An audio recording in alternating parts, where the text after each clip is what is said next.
Bismillahirrahmanirrahim. Alhamdulillahirrabbilalamin. Wassalatu wassalamu asyrafil anbiya'i wal mursalin. Teman-teman semua, apa kabar? Mudah-mudahan kita semua diberikan kesehatan oleh Allah Subhanahu wa taala.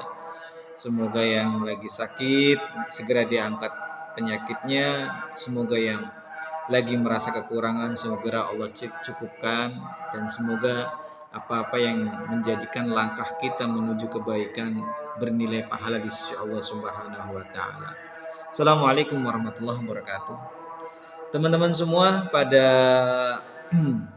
hari yang kelima ini dalam bulan suci Ramadan di tahun 1444 Hijriah atau 2023, subhanallah, kita semua diberikan kesempatan oleh Allah Subhanahu wa taala. Puji syukur kehadirat Allah Subhanahu wa taala yang senantiasa memberikan kesempatan oleh kita semua. Ini bagian kenikmatan yang Allah berikan kepada kita, karena kita nggak pernah tahu sebelum Ramadan banyak orang yang meninggal, banyak orang yang belum bisa menikmati nikmatnya Ramadan di tahun sekarang, ataukah mereka yang hidup barangkali Allah kasih cobaan, sakit dan lain sebagainya. Yuk kita tetap bersyukur kepada Allah Subhanahu wa taala.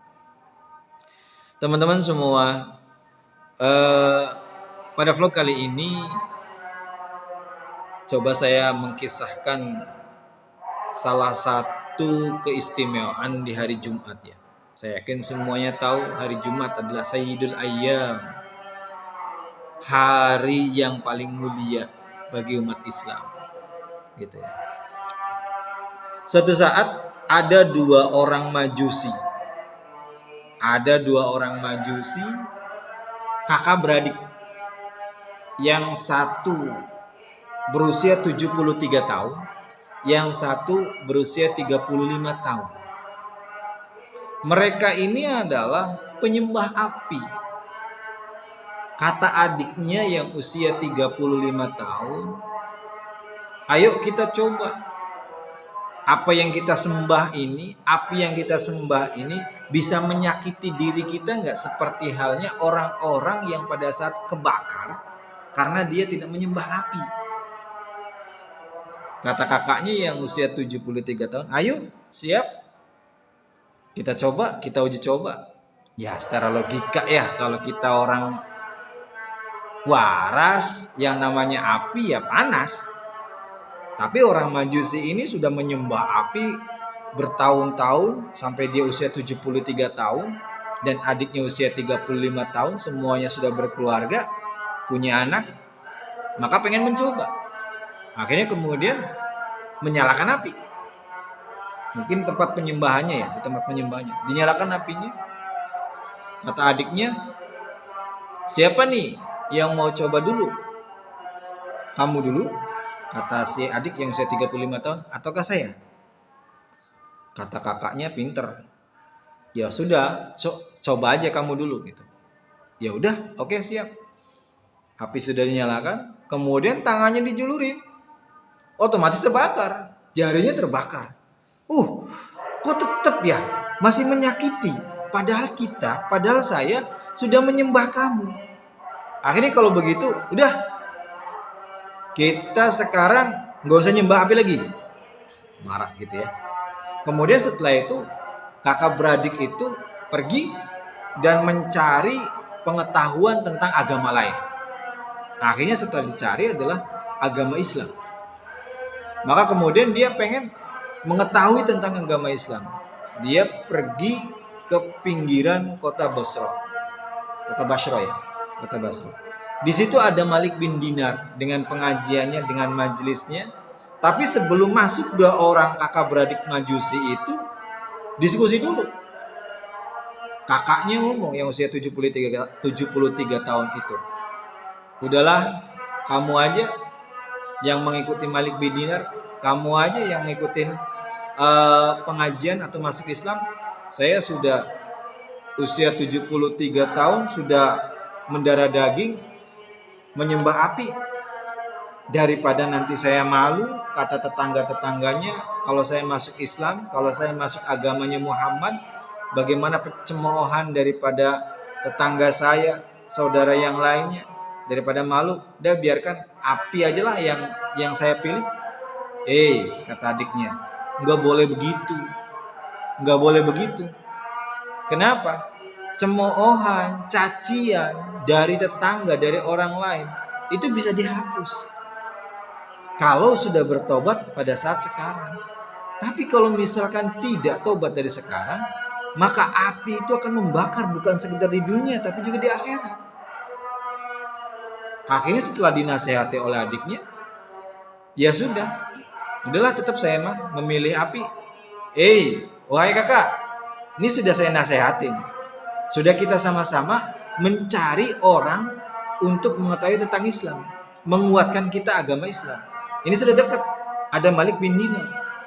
Ya udah kamu aja. Ya udah silakan, kata si adik. Marah. Silakan lah.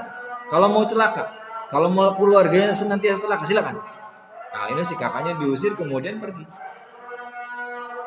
Hingga kemudian setelah itu sang majusi yang usia 37 tahun itu dia ikut masuk dalam majelis Malik bin Dinar. Masih dalam proses pengajian selesai, kemudian dia menanyakan tentang yaitu Islam. Akhirnya kemudian setelah dijelaskan oleh Malik bin Dinar, maka kemudian beliau bercerita tentang keadaan dirinya. Akhirnya banyak di situ para sahabat dan para sesama majelisnya menangis karena ceritanya dia. Akhirnya kemudian setelah itu dia bersahadat, sudah dia masuk Islam, akhirnya dia pamit untuk pulang. Kata Malik bin Dinar, tunggu dulu. Nanti kami akan mengumpulkan uang untuk kalian di keluarga nanti. Enggak usah, kata sang pemegang Islam itu, sang mu'alaf tadi. Akhirnya enggak usah, terima kasih.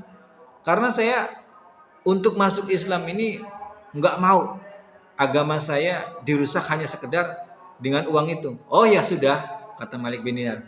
Akhirnya dia pamit. Kemudian setelah itu dia pulang bersama istrinya, bersama anaknya dengan menyandang yaitu masuk Islam dan pulang di sana. Akhirnya di rumah baru, semuanya konsep baru. Yang semula dia menyembah api, kemudian dia menyembah Allah Subhanahu wa taala. Hingga suatu saat keesokan harinya istrinya menyuruh, "Mas, sampean pergi dah ke pasar. Kita ini tidak punya apa-apa. Kita ini tidak ada bekal. Kita ini tidak ada nasi. Kita ini tidak ada beras yang untuk dimakan anak-anak." Ya udah, oke, siap istriku. Pergi ke pasar. Hingga pada akhirnya di pasar dia nggak menemukan tempat kerja atau tenaga yang dia punya nggak dipakai sama orang lain. Akhirnya sampai sore, kemudian setelah itu dia pergi ke masjid, sholat apa segala macam dalam masjid. Sampai sore, kemudian setelah itu pulang dengan tangan hampa. Istrinya tahu keadaan suaminya. Kenapa mas? Nggak dapat apa-apa? Ya sudah, nggak apa-apa. Kata si dia, sang suami, saya sudah bekerja dan kali ini kita bekerja untuk majikan kita. Karena majikan kita tidak memberikan, saya sudah berdoa dalam masjid dan di situ juga setelah berdoa tenaga saya nggak dipakai, akhirnya sudah saya pulang. Yaudah kita tidur dalam keadaan lapar nggak apa-apa sampai besok hari, insya Allah siapa tahu di hari Kamis besok mendapatkan kerjaan, mendapatkan makanan. Akhirnya tidur dengan lapar. Qadarullah, semuanya kuat, semuanya tetap semangat karena masuk Islam. Barangkali dia diuji oleh Allah Subhanahu wa taala. Keesokan harinya, kemudian orang tadi, mu'alaf tadi, dia kerja lagi, pergi ke pasar lagi, disuruh oleh istrinya. Karena ada tanggung jawab anak-anak yang harus dikasih makan. Akhirnya nasibnya sama kayak kemarin. Tidak mendapat pekerjaan, kemudian setelah itu dia pergi ke masjid lagi dan pada akhirnya pulang, istrinya pun menyambut, tetap memberikan kesemangat. Ini istri yang baik ya, tetap memberikan semangat. Kemudian setelah itu anak-anak dan dirinya dan bersama istrinya lapar. Allahu Akbar. Yang pada akhirnya sang suami pun berkata, udah gak apa-apa, insya Allah besok adalah hari Jumat, Sayyidul Ayyam. Kita akan memohon kepada Allah Subhanahu wa taala. Mudah-mudahan apa yang kita mohonkan dapat terkabulkan. Mendapatkan rizki yang tidak diduga-duga dari Allah Subhanahu wa taala. Enggak apa-apa, yang penting kita ikhlas. Bismillah, kita tidur. Tidur. Keesokan harinya biasa normal. Dia bekerja, dia mencari pekerjaan di pasar, tapi tidak mendapatkan pekerjaan. Hingga pada akhirnya hari Jumat itu melakukan sholat Jumat, dan sebelum sholat beliau berdoa, ya Allah ya Rabb, sudah 2 hari dan 3 hari ini saya sudah berusaha, saya punya tanggungan untuk anak dan istri saya, memberikan nafkah, namun Engkau yang Maha tahu segala-galanya ya Rabb. Berikan kami kecukupan, berikan kami rezeki yang baik dari jalan yang tidak terduga-duga. Akhirnya kemudian setelah berdoa, mungkin doanya dikabulkan oleh Allah Subhanahu wa taala, yang pada akhirnya dia berdoa di masjid, di rumah istrinya ada yang mengetuk pintu. Seorang yang wajahnya tampan sambil membawa piring, tempat di dalamnya adalah uang yang sangat banyak gitu. Ditutupin. Kemudian setelah itu diketuk pintu, Assalamualaikum. Waalaikumsalam. Pada akhirnya diterima. Kamu siapa? Saya adalah utusan raja saya. Kata sang tamu itu, ini silakan terima sebagai istilahnya, pemberian dari 2 hari yang lalu karena ikhlas dalam menjalani kehidupan sesuai dengan ajaran Islam yang baik. Nah, ini ya udah. Setelah itu dia pamit. Pada akhirnya istri masuk, dilihat ternyata subhanallah, semuanya uang. Akhirnya dengan sangat gembira istri itu, mungkin dia juga paham, diambillah 1 dirham untuk ditukar. Pada saat itu adalah uang yang ada di situ lah ya. Kemudian setelah itu ditukar kepada orang Nasrani yang punya tempat penukaran uang. Orang Nasrani tahu, loh, ini adalah uang yang mahal. Gitu. Setelah ditimbang, bukan 1 dirham nilainya, malahan yang 1 dirham itu menjadi 2 dirham. Akhirnya ditanyain, ini uang dari mana? Wallahu a'lam, kata si istri tadi, saya mendapatkannya dari tamu yang tidak kami tahu, kemudian diberikan. Orang Nasrani tadi tahu bahwa ini adalah kepingan uang dunia akhirat. Akhirnya pengen tahu ceritanya seperti apa. Sang istri bercerita. Orang Nasrani tadi tertarik. Pada akhirnya apa? Pada akhirnya orang Nasrani tadi ikut masuk Islam. Subhanallah. Ketika udah masuk Islam, kemudian justru malah diberikan lagi tuh uang sama orang Nasrani itu yang banyak lagi kepada sang istri tadi. Tapi sang suami mah tidak tahu bahwa istrinya sedang mendapatkan kenikmatan yang luar biasa. Kemudian setelah itu apa yang terjadi? Yang terjadi setelah diberikan uang oleh orang Nasrani, istrinya, maka orang Nasrani tadi berkata, silakan bawa uang itu. Kalau nanti habis, boleh kasih tahu kepada kami, kepada saya. Nanti akan saya berikan yang lebih cukup lagi. Udah, terima kasih. Akhirnya rumahnya, semuanya, tempatnya ditata dengan baik karena ada uang. Maka dia beli berbagai macam perabotan, beli berbagai macam makanan untuk menyiapkan sang suami datang. Akhirnya kita kembali cerita pada suaminya. Suaminya berdoa, namun apa yang terjadi? Dia tidak mendapatkan apa-apa. Di dalam tangan ada sapu tangan. Sapu tangan itu, subhanallah, ngambil, diletakkannya sapu tangan, kemudian diambil satu pasir di genggaman tangannya, kemudian diletakkan sapu tangan sambil berdoa, ya Allah, andaikan yang saya bawa ini adalah tepung, insya Allah bisa kami manfaatkan untuk kami buat makanan. Maka pada saat itu berusaha untuk membahagiakan seorang istri.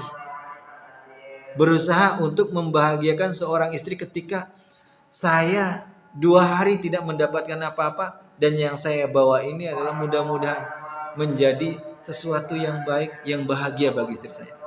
Akhirnya dibawalah tepung yang berisi pasir itu. Ternyata sampai rumah kaget. Tuh, semuanya beda. Semuanya beda. Dan tepung yang dibawanya di kain itu diletakkan di pintu. Khawatir ketahuan istri. Akhirnya kemudian masuk ke dalam rumah, berceritalah istrinya seperti itu, yang seperti halnya yang dirasakannya. Subhanallah, qadarullah semuanya gitu. Akhirnya kemudian setelah itu adalah dia makan dengan enak apa segala macam. Tiba-tiba istrinya ngelihat itu ada kain berisi apa itu, merasa malu suaminya gitu ya, merasa malu. Akhirnya qadarullah kedua-duanya menghampiri kain yang ada pasirnya. Setelah dibuka, qadarullah di dalamnya adalah tepung. Akhirnya kemudian setelah itu bersujud lagi, bersyukur kepada Allah Subhanahu wa taala atas segala karunia dan kenikmatannya. Nah, itu ya. Mungkin juga cerita yang sangat panjang menurut saya. Mungkin juga teman-teman juga sudah pada tahu ya hikmah seperti itu. Maka yang terjadi Sayyidul Ayam hari Jumat berlomba-lomba untuk kebaikan, berlomba-lomba untuk meminta kepada Allah Subhanahu wa taala. Ada nilai-nilai yang tersirat bahwa di hari Jumat kita berdoa kepada Allah Subhanahu wa taala mudah-mudahan mendapatkan kenikmatan-kenikmatan yang Allah berikan tanpa kita duga-duga. Tanpa kita duga-duga. Insya Allah itu salah satu cerita yang sangat inspiratif bagi kita semua, agar pada hari Jumat khususnya Sayyidul Ayam kita perbanyak doa. Insya Allah tidak mesti langsung diijabah. Kalau diijabah langsung alhamdulillah sesuai dengan keinginan kita. Tapi ketika kita berdoa kemudian belum diijabah oleh Allah, biarkan Allah yang memantaskan kepada kita semua agar kita kapan waktu menerimanya biar sempurna, biar menjadikan sesuatu yang layak, yang pantas bagi diri kita. Terima kasih teman-teman atas apa yang dilihatnya, atas yang kita berikan gitu. Mudah-mudahan ada ilmu yang bermanfaat bagi diri kita semua dari cerita yang kita sampaikan. Kalau ada sesuatu yang kurang nyaman, saya mohon maaf. Jika suka like, jika bermakna boleh di-subscribe. Kemudian jika ada manfaat dan bernilai pahala di sisi Allah Subhanahu wa taala, share sebanyak-banyaknya. Mohon maaf kalau ceritanya kurang asik, kurang enak. Sekali lagi masih belajar dalam menghadapi kamera, dalam menghadapi handphone tidak mudah teman-teman, butuh proses. Terima kasih. Saya akhiri, billahi taufik wal hidayah. Wassalamualaikum warahmatullahi wabarakatuh.